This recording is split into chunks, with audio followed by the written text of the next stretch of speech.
Director of Ceremonies, Mr. Chancellor.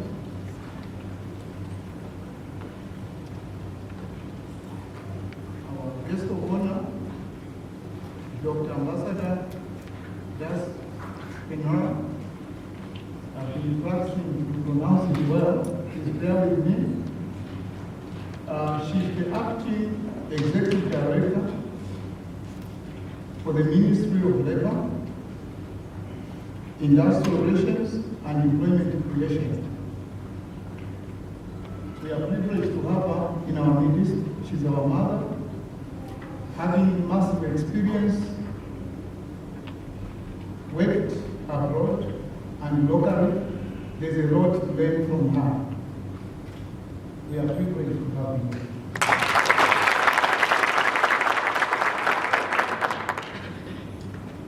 The board members of the National Institute of Technology who are present here today, Professor Kwamba, who also serves as the chairperson of the Assessment and Awards Board for the NIT.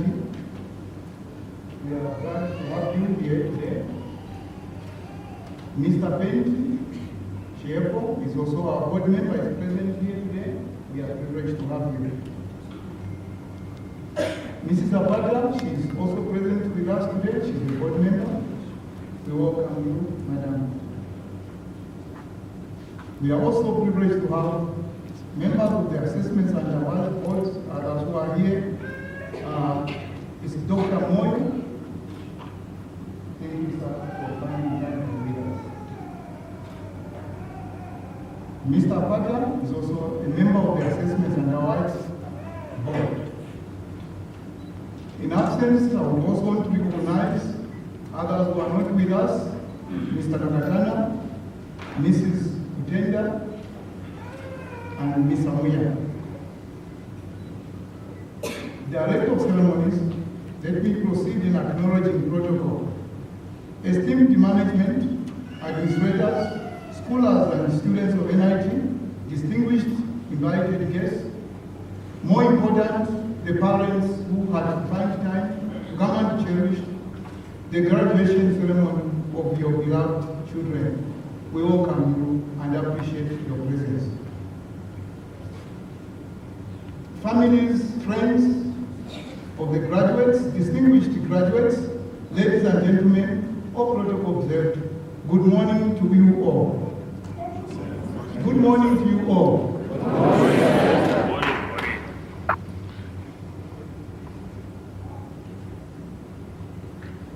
I would like to start by acknowledging the presence of God in our midst that He survived us during the tough period of COVID that we reached today. Our last graduation was 2020. Because of COVID, we couldn't have it last year. A graduation ceremony such as this is always such a special occasion.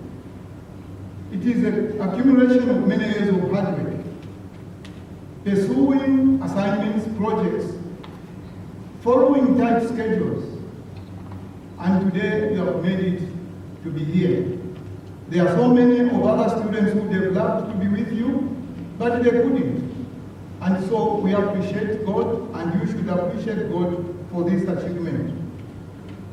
So it is only well fitting that we meet and commemorate this moment. Director of Ceremonies, allow me to start my address on a controversial issue. I want to deal with a controversial issue, a topic that is affecting the society today, more so the graduates. I'm talking about the rising unemployment rate of graduates, not only in Namibia, but in the entire Africa, but not only Africa, but across the world. Things are changing. This topic, as I go through, it will scare you, but I don't have to hide. I have to tell the realities. At times when you graduate, you know what you are going to become. You are certain where you're going to be working. Times have changed, and we shouldn't be naive, but to accept the realities. The data that we have show that for the past few years, many graduates are not able to find jobs. Even after graduating 2 years, 3 years, they can't get jobs. Those who get jobs, they get so in wrong or in fields they don't even want or that they never even thought they would work in. Those are even better because they are adaptable. Those who resist, it knocks them out totally. There are so many causes of unemployment. Generally, as we know, skills mismatch is one of them, the match one, because as the environment changes, the skills we gain long term become outdated and new skills emerge. While most institutions will continue teaching on the old to meet the old skills, but the industry has moved forward.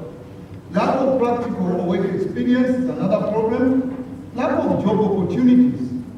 Namibia is not an industrialized nation. We depend on what we import. And so it becomes very difficult for the government alone to create job opportunities for the time. Lack of entrepreneurship skills, lack of employability skills, shifting nature of work. All these are contributing to the increasing rate of unemployment, especially for the graduates.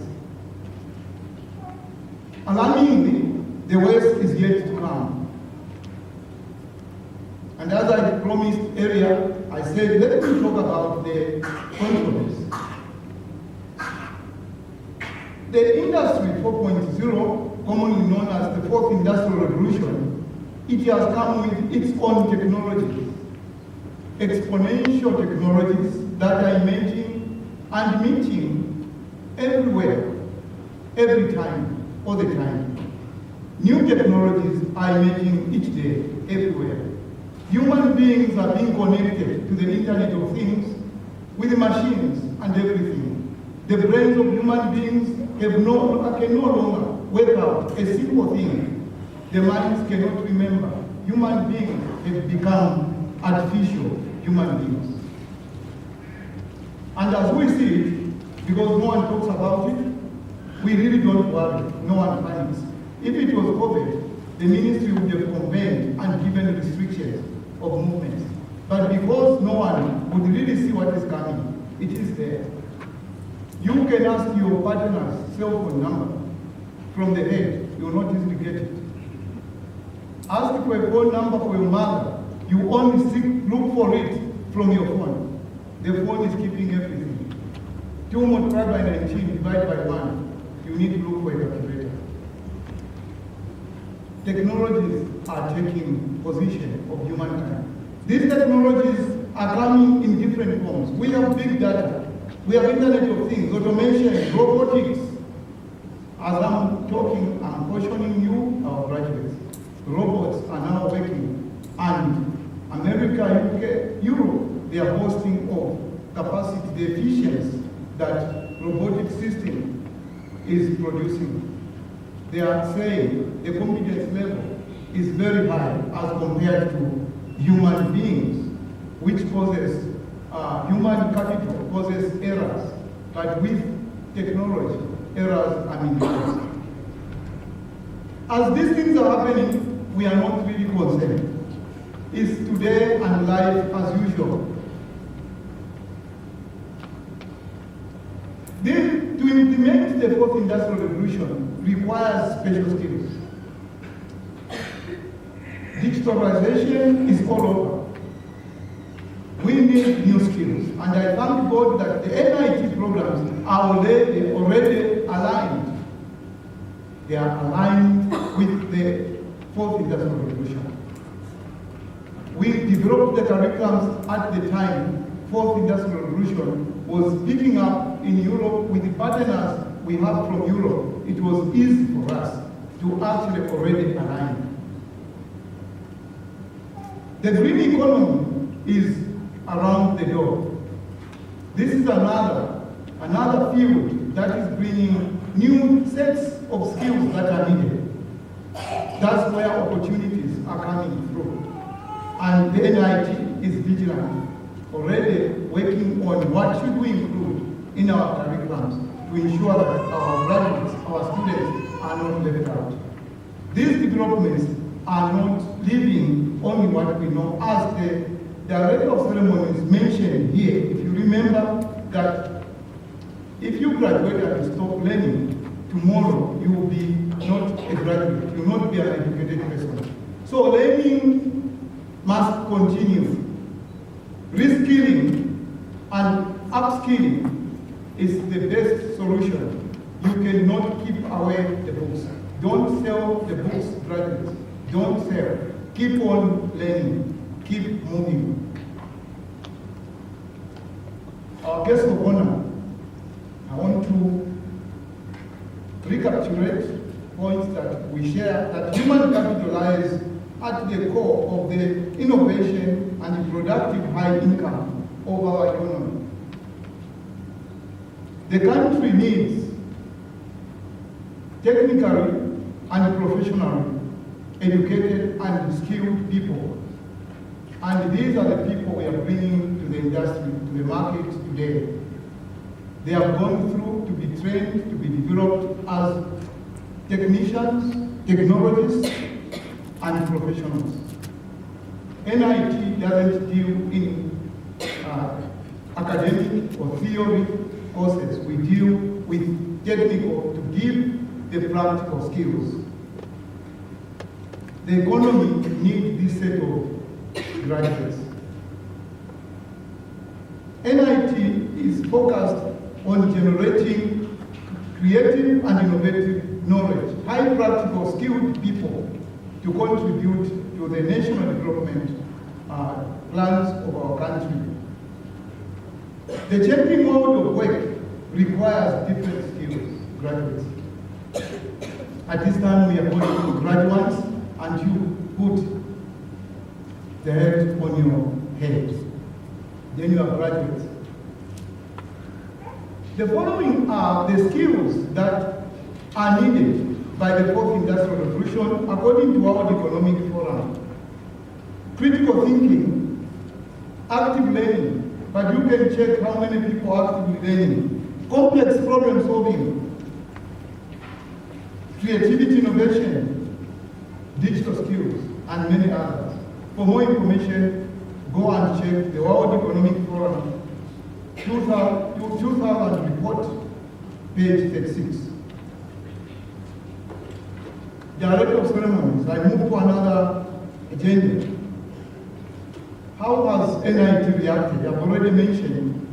How have we reacted to these changes? Our programs are already aligned to the national development goals, to the employment sector, skills needs. We work with employers.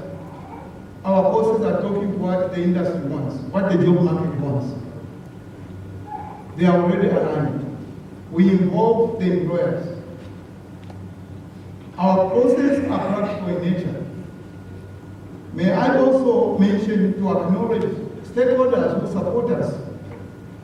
We have collaborations, we have been supported to develop these programs by various industry stakeholders.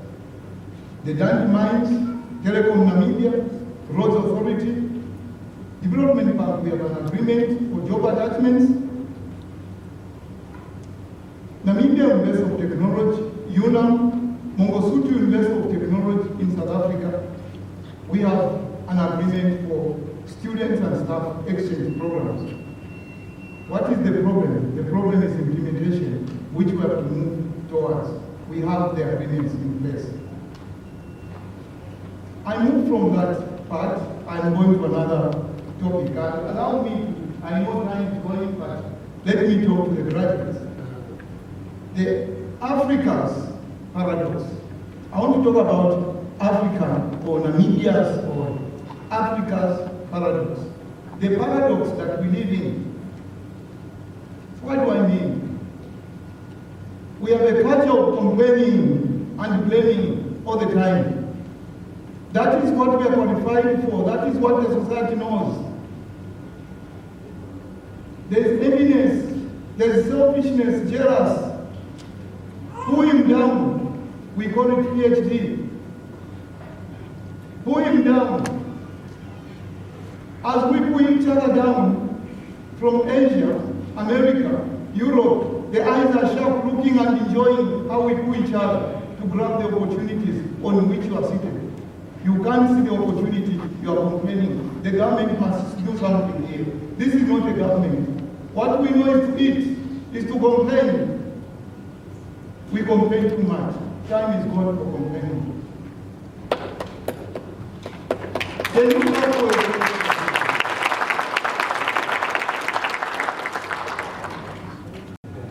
We call ourselves Christians, but we don't even easily confess our wrongs when we anger each other, when we offend each other.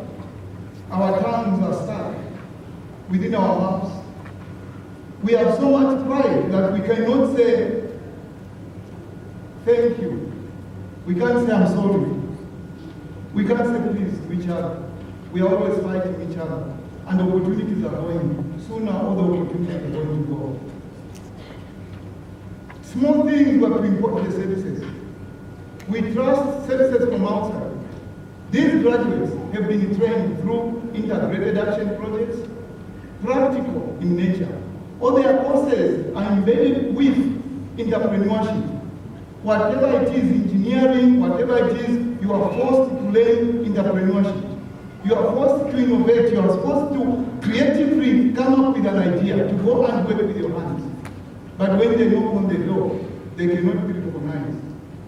But someone comes from Europe who will open up. We need to change the attitude. We need to change the way we do things. God has blessed us with high, rich resources, minerals, wildlife. If you look at our fish, look at plants that are there. Namibia exports devil's claw, and we import what devil's claw is what is made from devil's claw. And yet we don't even know what is devil's claw. Africa is blessed. But if we can't say, I'm sorry to each other, we can't confess. How can we confess to the one who gives you all the time? The Lord who gave you life. Because we don't understand or value these resources that God has given us, we can't be thankful to Him by putting them in His intended purpose to be multiplied for His glory. We are so greedy. The change has to take place. So now I'm talking about change, graduates. The parents, I'm also talking to you. I'm talking to everyone because we are part of this culture. We need to change the culture of over-dependence on the government. These are not the times Namibia got independent. Beyond 30 years, we are still depending on the government. One day, all the resources will be gone. All the opportunities will be gone. We will be eating each other. Can you please acknowledge?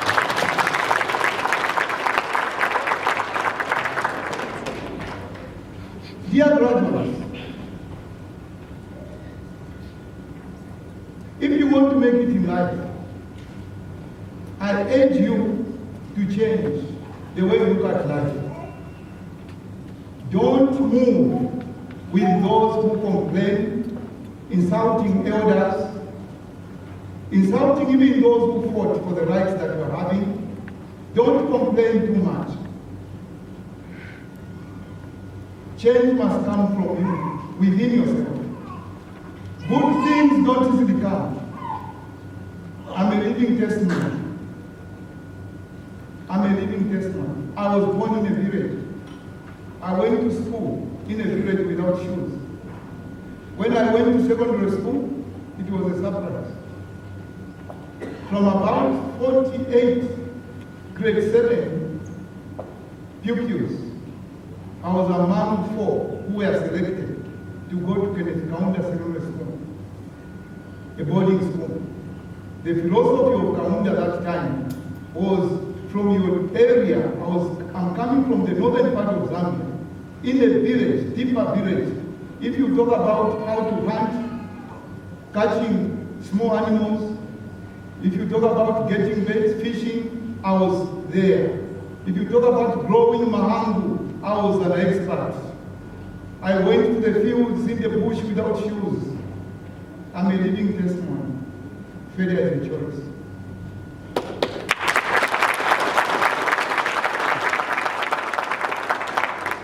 I appreciate challenges I've gone through in life. For behind each challenge, God wants something, and that is just His glory.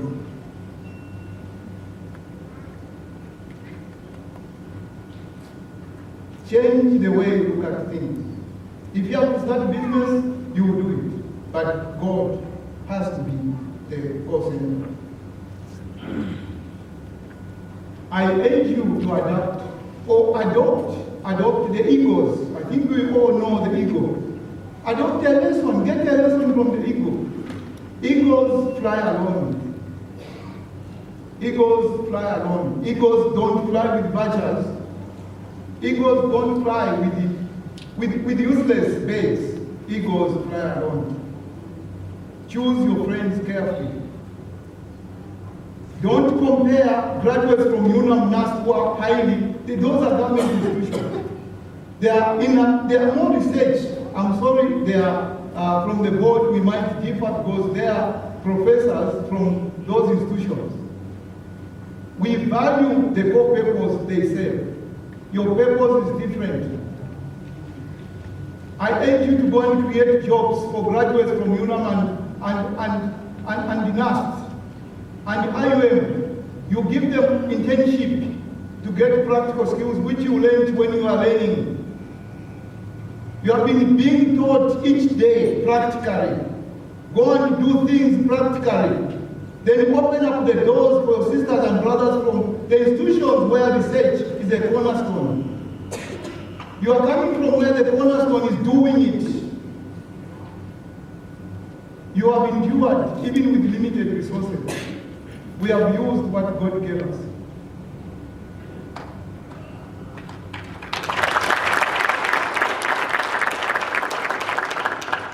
A lion and an eagle, they have tactics which they use to implement their strategies to overcome and grab opportunities. A lion in a jungle where there are hyenas, a jungle where there are giraffes, where there are great animals. The lion is not the biggest animal, no. In the bush there are elephants. But how do you win the elephants? You need to adopt a tactic to implement your strategy. I'll soon be telling you the tactics you have to use. The tactic that you should use to implement your own strategy to attack an employment problem that I just mentioned. They are tactics, and God will be with you. So our culture system that seems to prepare the mindsets of the youth to get employment, not for NIT, but to create your own employment. At one time, you see the importance of it. That's why you were taught what you were taught. If you look around where you are seated, you look around as you move from here where you are going, opportunities Where you see a problem is opportunity. Where we have complaints is opportunity. Opportunities are where you're seated. Opportunities are everywhere. Problems, go to Katula, problems are everywhere. Walk around in town, even if you go to Pioneers Park, where those with money are, problems are around. But yet, why can't you see the problems? You are full of complaining. Because your mindset is not on opportunities.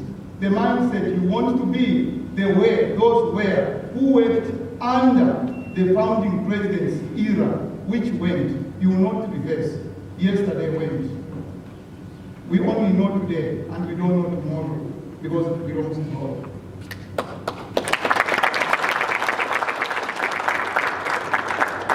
So there are just too many problems. Too many problems to be fixed.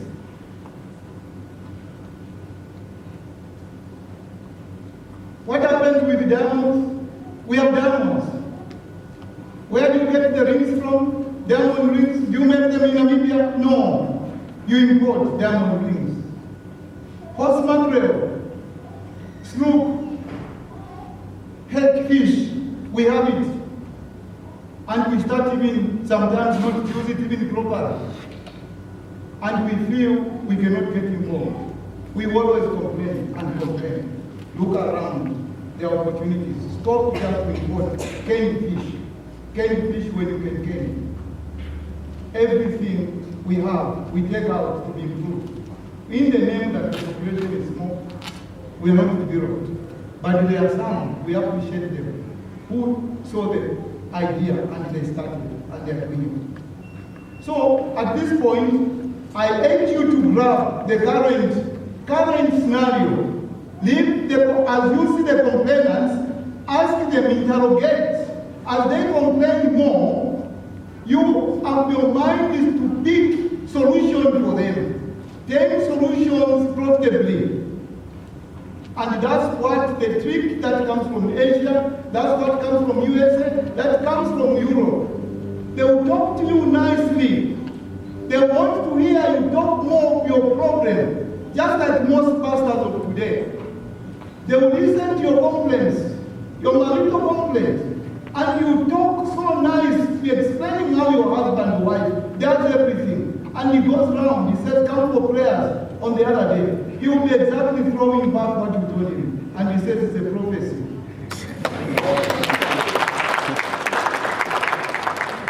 The problem is we are still naive. We are still naive. Everyone will easily trust because we can't open up and see opportunities around us. It's time that we change because what is coming will shock us. Environment is changing. There's new world of work.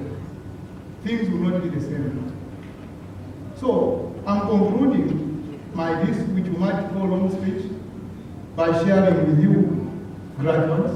I want to talk to you, to share with you seven solid tactics that you should use as a strategy, to pursue the strategy, to confront the increasing rate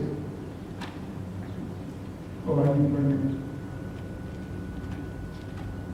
First, before I start to give you, I'm talking to you knowing that you have understood me, that you are going to be hungry.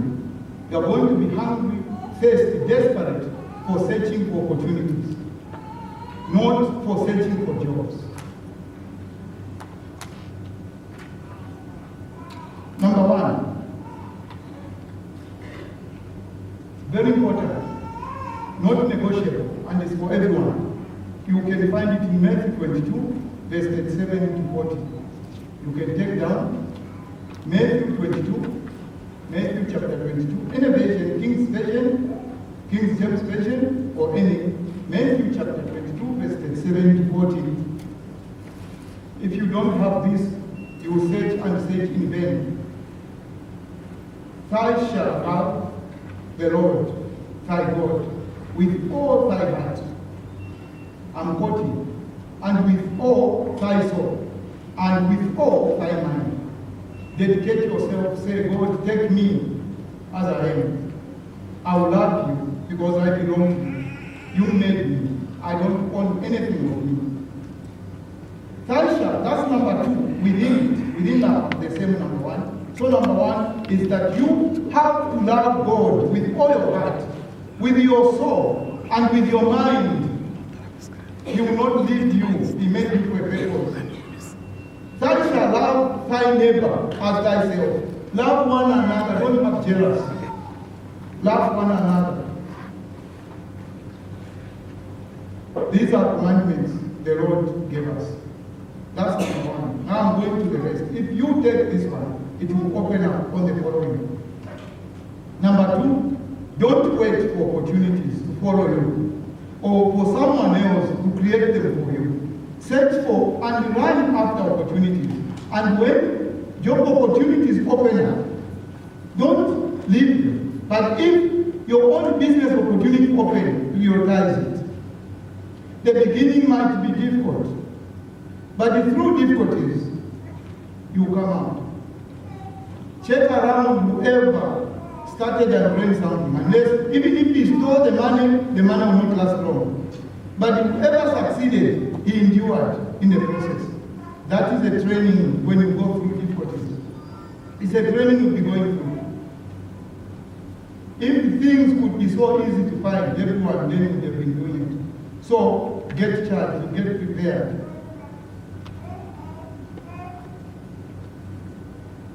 Use the opportunities to get the skills and employment that you want.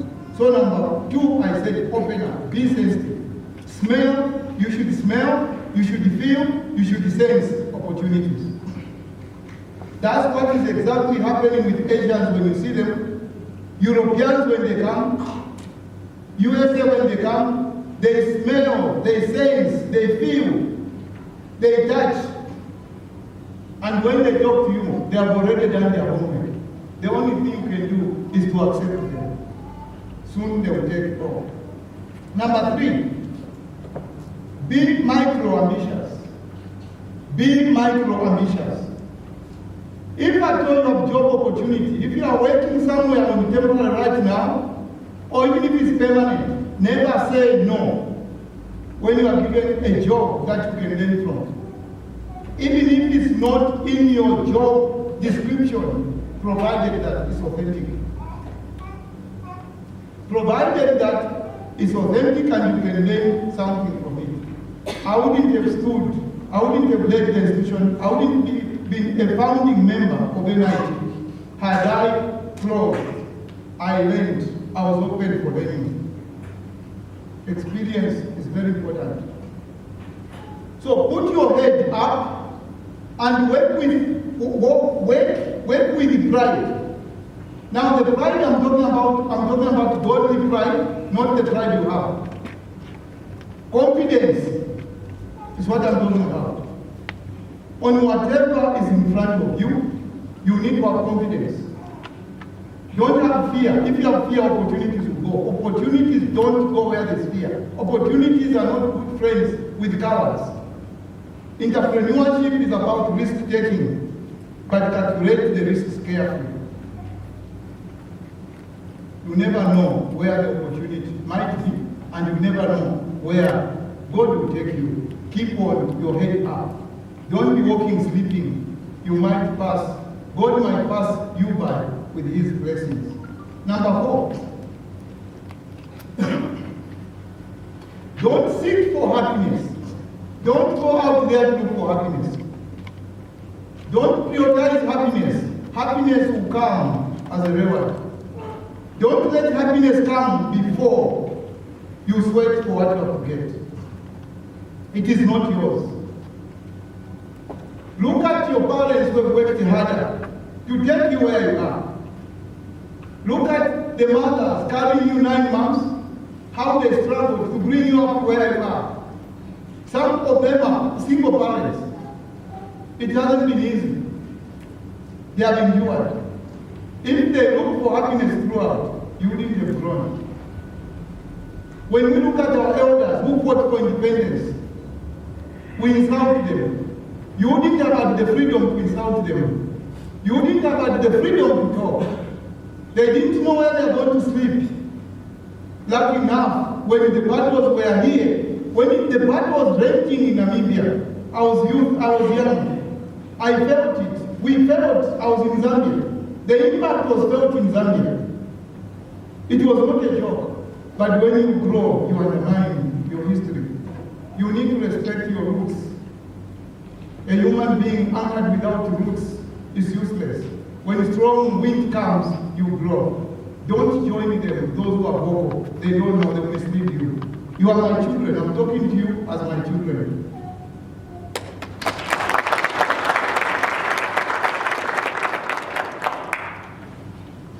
So I said, don't prioritize happiness or to be appreciated. Small thing you do, you want to be appreciated. No, don't. Don't seek appreciation. Don't seek for praise. Don't seek. At one time, sharing experience, after enduring so much, there is something that happened by grace of God, and I succeeded with a certain ambition I was pursuing. And when I got home, I told my wife. My wife was expecting me to cheer up. But I went in my office, I went on the ground. I lied down, I cried. The development I had was good, I cried. Why was I crying? I said, God, I don't deserve this. What will I pay you in return? How do I thank you? My wife was disappointed. I then told her, listen, whatever I have doesn't belong to me. I appreciate when you congratulated me. I said, praise God. Let it pass to the honor so that I can continue receiving. Because if I get, He will stop. God doesn't like people who are self-centered. Don't look for praise. He will grab it from you. When you do something, go and thank Him so that He continues blessing you.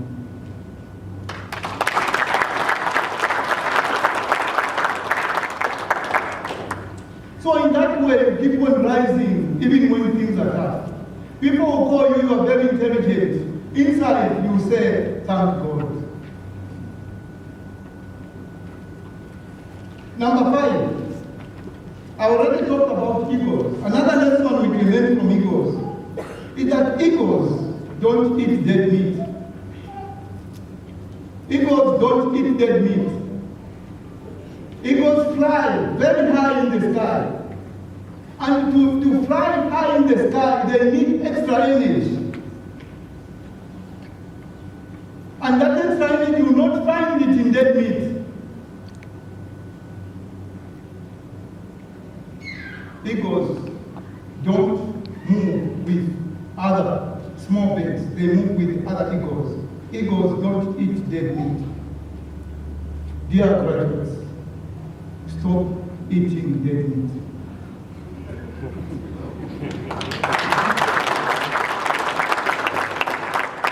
From today I charge you, you stop living on what you learned yesterday. Your food is new information, new knowledge. Keep on searching and searching. Learn new things each time. That's the links I'm talking about.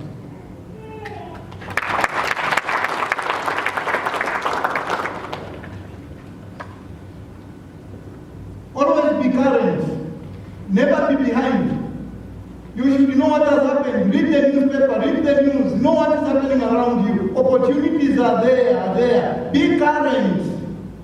Otherwise, you are not like an amigo. Opportunities will pass by you. When one asks you, what's the name of the vice president? I don't know. You don't even know. Who is the president of South Africa? I know that one, I don't know. And what about Angola? I think Zimbabwe is Mugabe.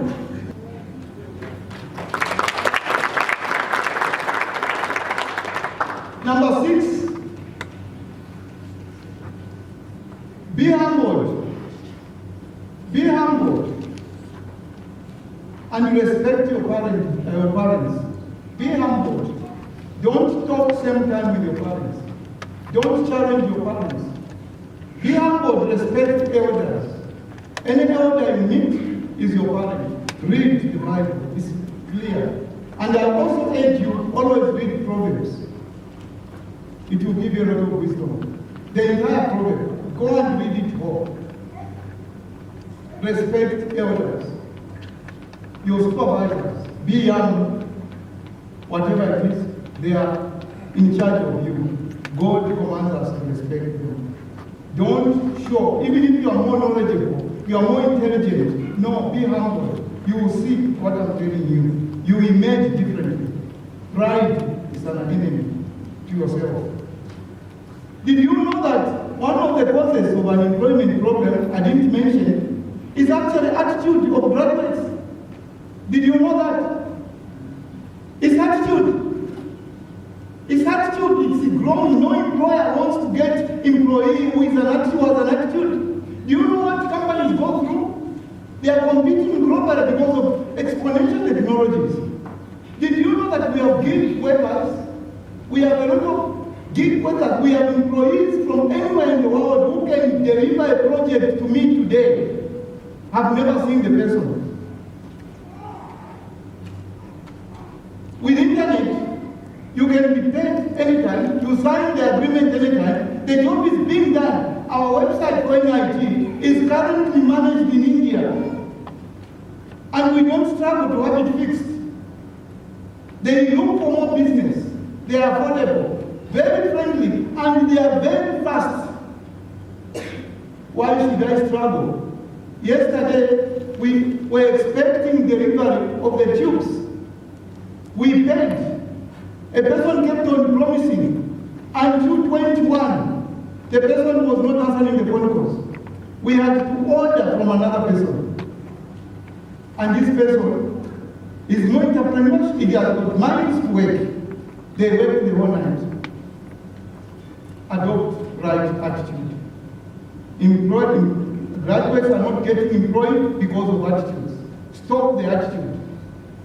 Look, be hungry. If they give you a job, be hungry. Don't ever allow your supervisor, your employer, to do your work. Ask your supervisor, your employer, to show you how to do it. Sir, just show me, please guide me how to do it. When you finish, go and ask, madam, what else can I do for you to help you? These things called human rights are misleading you. You are not understanding them. Human rights, by saying it's not wrong, it's interpretation, and how we are using these things in your own freedom. Do you know how much you learn from that? Remove attitude. God doesn't like attitude. No employers will get you. Employers are struggling. They are suffering. They need problem solvers. Volunteer, even to work without a pay. Volunteer, if they say you can work without a pay. I always tell people when they are coming for interviews, when they ask you and are making you, they say, how much do you want to be paid? Rather say, give me what I can do. From there, surely, you should measure what you can pay me according to your company policies. Don't ask to say, give me 10,000. Maybe 10,000 is what the founding member is getting. And yet you need experience. Same person to live this way to be training you, to be teaching you. And then a person on top of teaching you to give you 10,000. Be hungry to get what you get and show in a shorter time to say I can do it. Then you can say I'm taking leave for some days. You will see. You will tell her you can't go. I need you.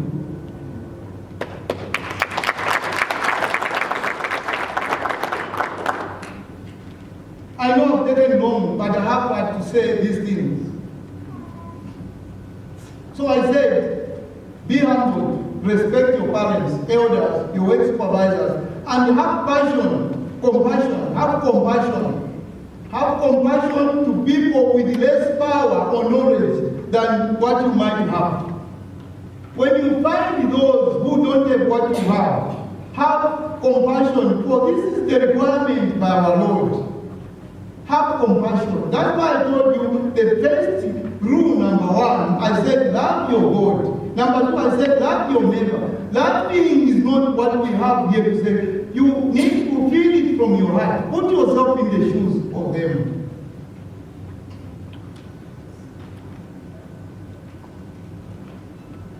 So have compassion to people with less power or knowledge that you are sharing. And I said, have hunger for knowledge. And the last, I'm on clause 7. Things will not always be easy for you. You are not alone. When the going becomes tough, rest be assured, the number one point I gave you will save you. There are times I've failed to get what I wanted. The delays by NQA to accredit engineering has humbled me. I may not share, but I'm using it to share with you for learning. Me and my family, Sunday to Wednesday, we fully dedicate ourselves, living on water, in prayers. Even when the delays take that long, we say glory be to God, because He knows what He's doing. We feel for our students. We are parents. So when things get tough, tighten the belt. When things get tough, don't give up. Yesterday, the director of ceremonies talked about something that we shared. He said, did you know that Joseph, he had to be thrown in a hole by the brothers? He didn't know what God had as a plan. But Joseph became the prime minister in Egypt. When Joseph, I told him, I added also, I said, when Joseph then went to Egypt, he was tempted by the most beautiful person at the time in Egypt, the wife of Pharaoh. Being a young man, attractive. And this Pharaoh's wife was very beautiful, and he resisted. Tough things, they drop you. God has something behind it. Don't give up. So, be strong when things become tough. If you can't do it, then let's learn from one of our sisters, our elders, Martin Luther King. He said, and I quote, if you can't fly, then run. If you can't run, then walk. But keep moving, keep going. Don't you stop.